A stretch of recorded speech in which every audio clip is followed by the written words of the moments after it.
Good evening, everyone, and welcome to another edition of the Conservative Corner. I'm Elliot Margolis, and I'm here with my co-host Gail Burke. And our guest today is a candidate running for state senate against Joan Lovely or her opponent in the primary, depends on what happens when the primary comes, David Anketell. Did I say that correctly? Damien Anketell. Damien. I knew I'd screw that up. I should have done it. Anyhow, Damien, welcome to the show. Thank you for having me today. So tell me something. Why are you running for state senate? Well, we have had a incumbent in office for 10 years now. She's been elected. She was elected back in 2012, and ever since then, our state has been diminishing. Our taxes have gone up. Our cost of living has gone up. Our standard of education has gone down. Our standard of living has gone down.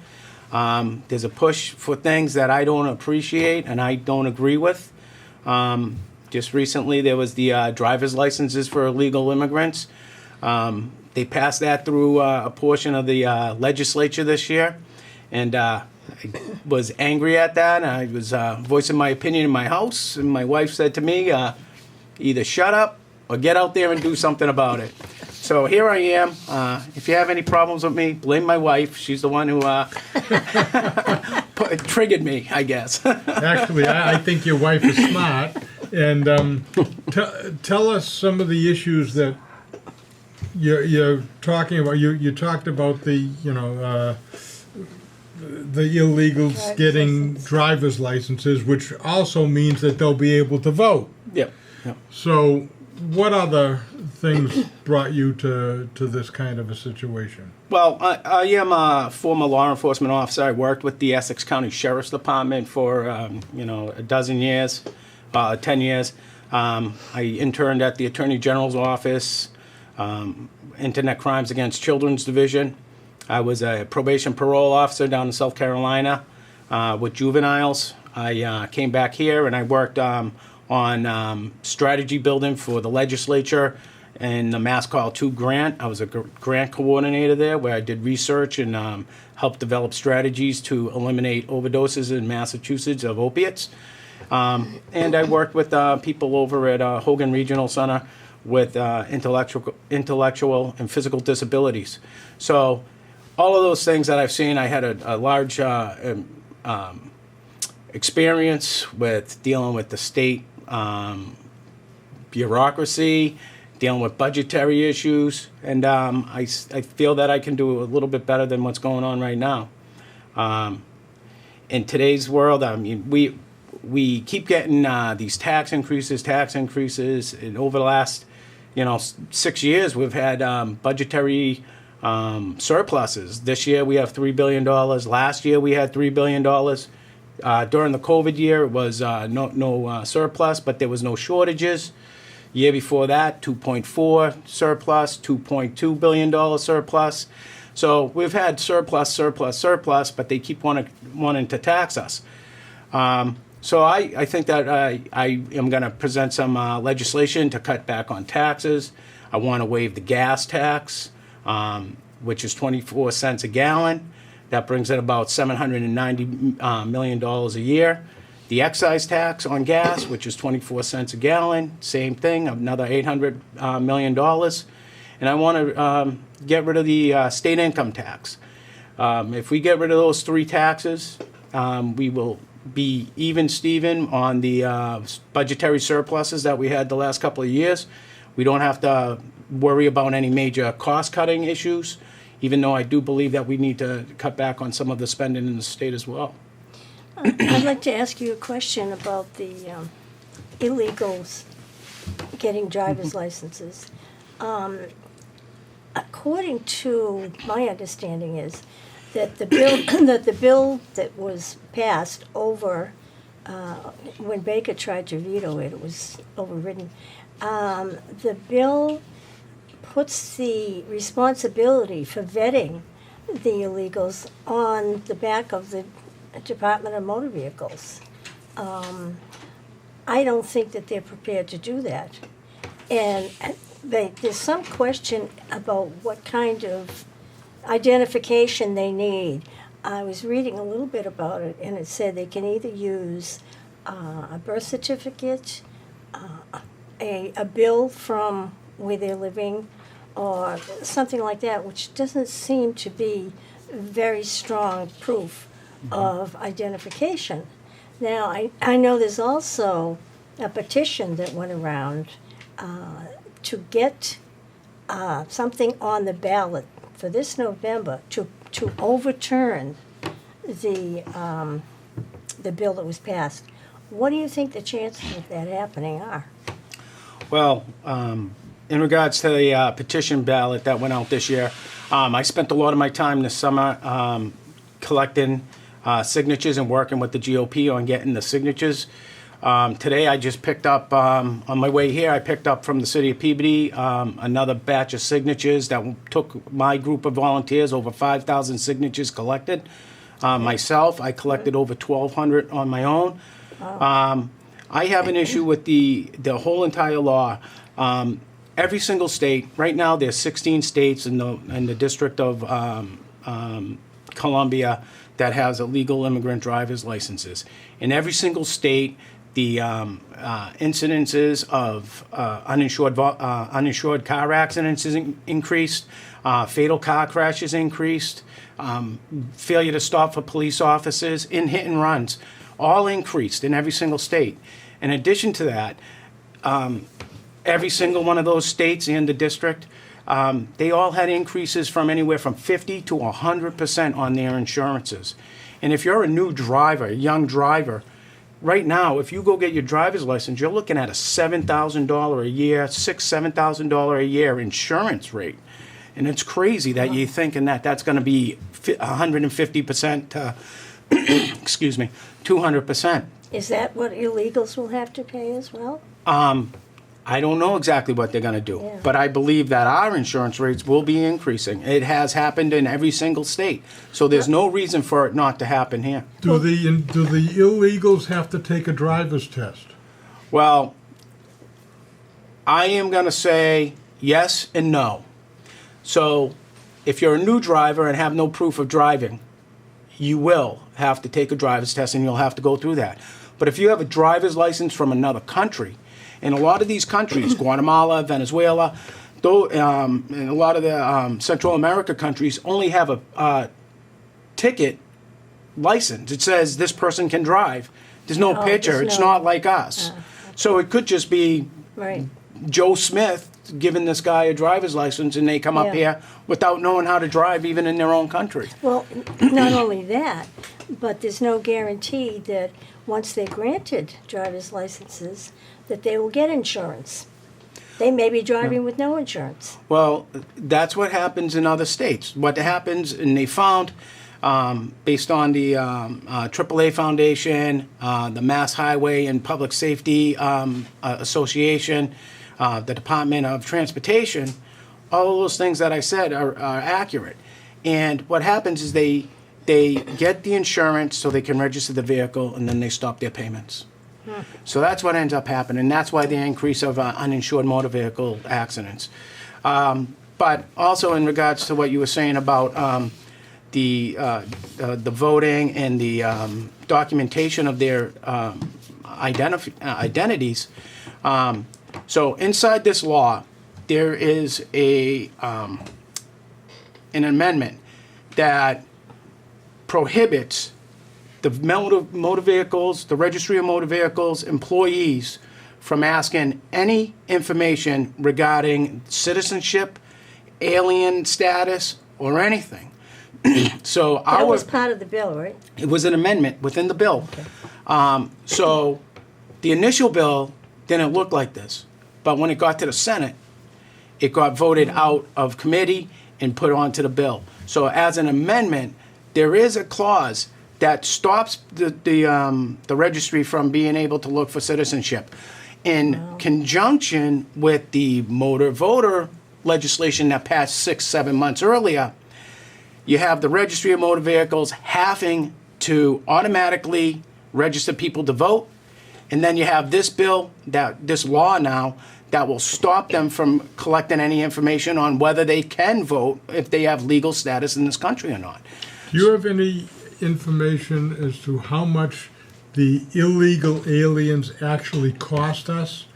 I mean, like for instance, how many millions of dollars are we spending on them that could go to us? Okay. Well, you're being awful generous with millions. It's actually in the billions.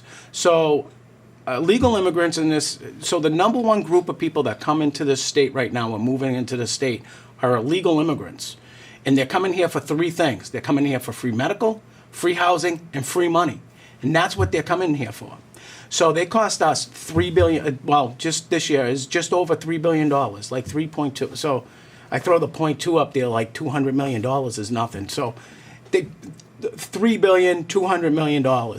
So it is a lot of money. And if we eliminated that expenditure, we'd be able to pull that money back into the state coffers and provide relief to our own citizens of this country and of this Commonwealth, people who have put into this society that we live in. I wanted to ask you, to change the subject a little bit, I wanted to ask you about this student repayment business that Biden is promoting. Okay. And how it would affect the state of Massachusetts.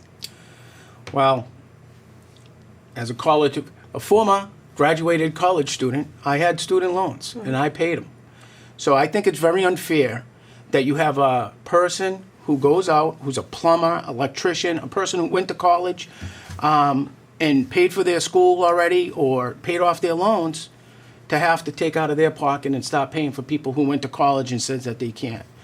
Now, I'm a man of one mind. I don't like it. I think it's wrong. It's going to cause inflation to everybody at the federal level across the board. But I do think that people should have skin in the game. They shouldn't have, if they chose to go to college, they should have to pay for it. I think a little struggle, a little strife in life creates character on people. And I think it's a good thing that these men and women who chose to go to school, took out loans, pay them back on their own. It's their responsibility. It is. It is their responsibility. I chose to buy a house. Do you think the government will help pay my mortgage? Well, and what's the difference between the two? I mean, I made a decision to do that and go into debt. I have to pay it back, but they don't. Well, the difference between the two is that I think that there's a purchase of voting going on with this. I think that they're doing it specifically at this time because I think they think it's going to benefit them in the polls and at the ballot box. Well, I think you're right, because if they really wanted to do something, they should go after the colleges for having these humongous costs. Let's move over some more state issues, though. Okay. Okay? Well, the states are, I mean, the colleges, even in Massachusetts, are involved in Yeah, it but as that's well. a federal issue. Well, I think on the state level, at some point, it's going to come down to the state level, because you're going to have to, Because I'm going to pay for it. you're going to pay for it. It's going to come out of my pocket. It is state level because it's coming out of. It's actually Peabody level. It's going right to my house and saying, "Give me your money." So I don't want to do that for somebody Yeah. right now. Yep. The streets are in lousy condition all over the state. Okay? If we were to save money from the illegals, could that go maybe to the streets? Well, I don't see why not. We'd have to make some priorities, yes. Yeah, I mean, I guess my question would be, what are your priorities? We've got veterans who are homeless. We've got homeless people all over the city of Boston. We've got streets that need repair. None of this stuff is being taken care of.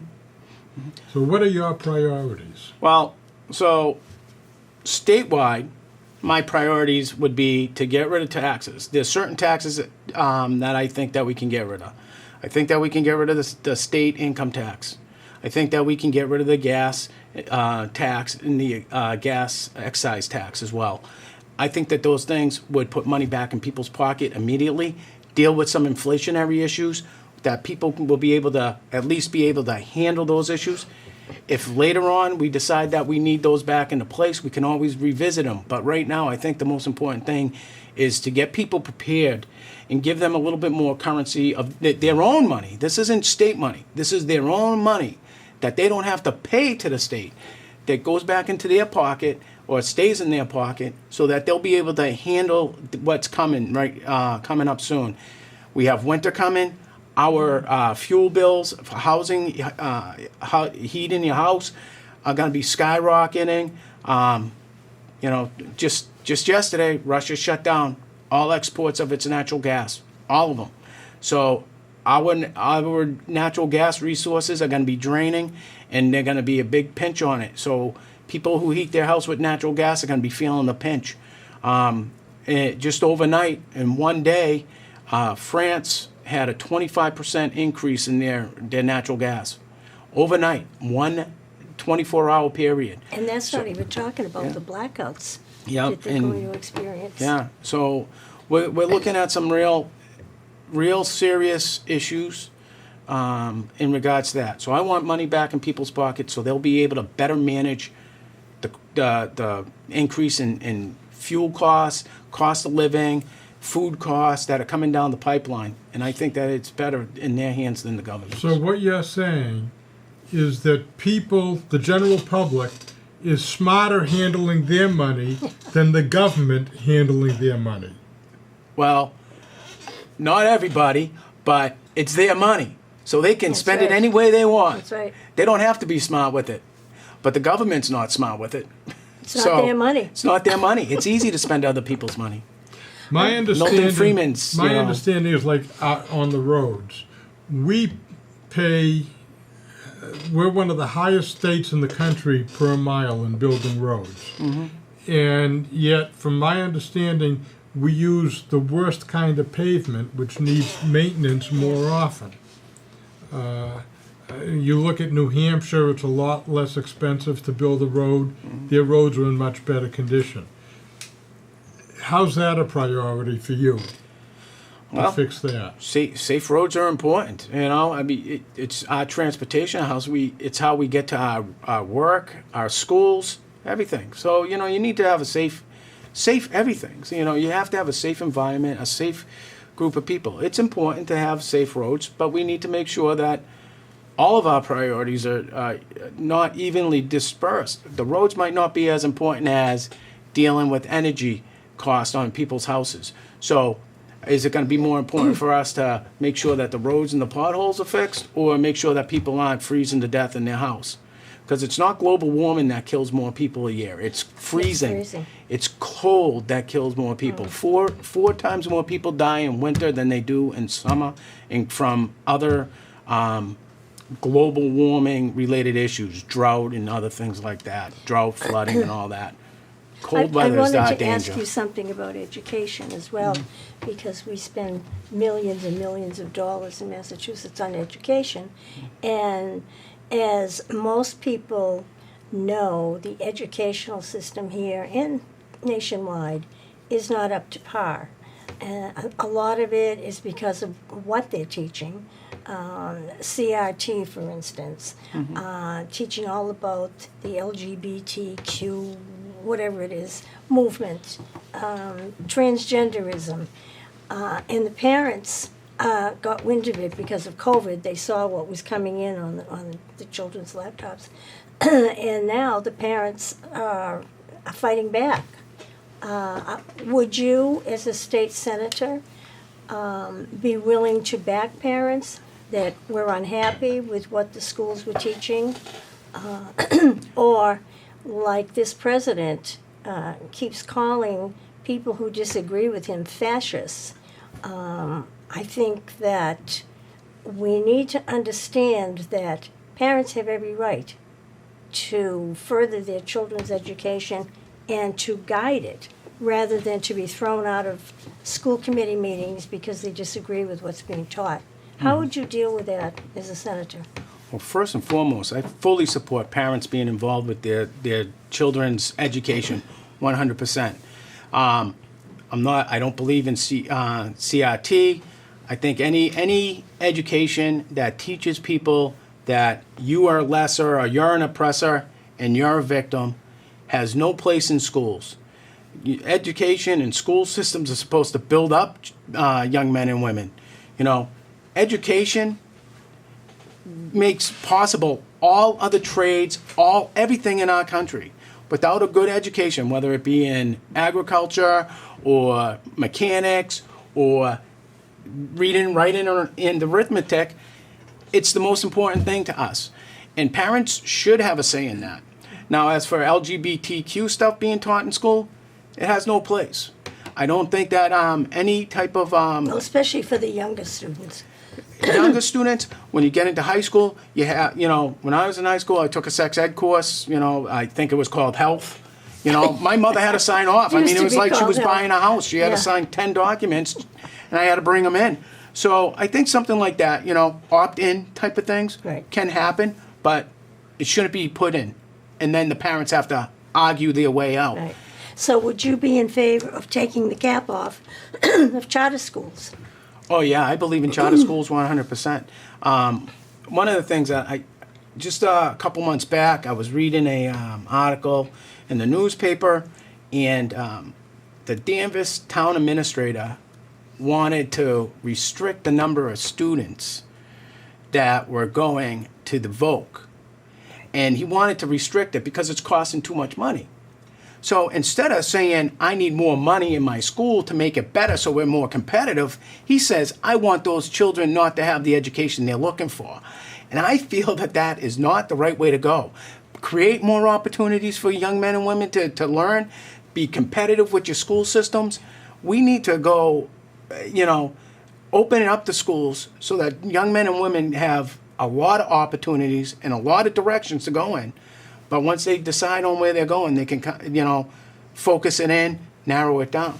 And I think that cutting back on school opportunity and school choice is not the way to do it. So what you're saying is that competition is what makes things better, and by having more charter schools and kids have a choice of where to go, or the parents have a choice of where to send their kids, is going to actually improve the public schools, because they'll have competition, and the competition is going to force public schools to do a better job. Absolutely. I think that that's a good way to put it. Very good. Would you sponsor legislation, for instance, to take the cap off the charter schools? Absolutely. I don't think that charter school caps are reasonable. I think that they need to be opened up. Yeah. And, you know, give parents more choices. And that's all, you know.